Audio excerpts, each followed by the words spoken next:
তোমরা যদি রস খেতে চাও তাহলে চলে আসো আমাদের ঠিকানাটা বলবো না।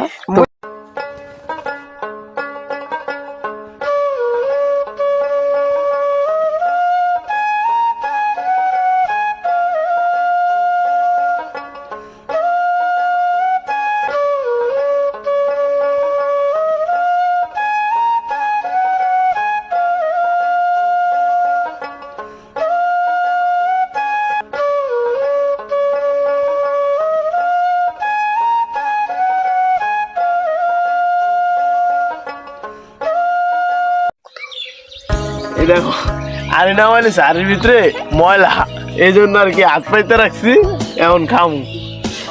এই ক্যামেরা দেখেন, দেখ হাতে রস পড়ছে, এই যে দেখা যায়, এই যে এই যে এই যে লইস লইস। গাছটা কতটুকু গাছ দেখবেন, দেখছো এক হাতে উঁচা হবে বেশি এলে। আসলে মুরব্বীরা বলে ছোট মরিচের ঝাল বেশি, আসলে এটা ঝাল বেশি, কারণ অন্য গাছের তুলনায় এই গাছটা রস একটু বেশি পড়ে।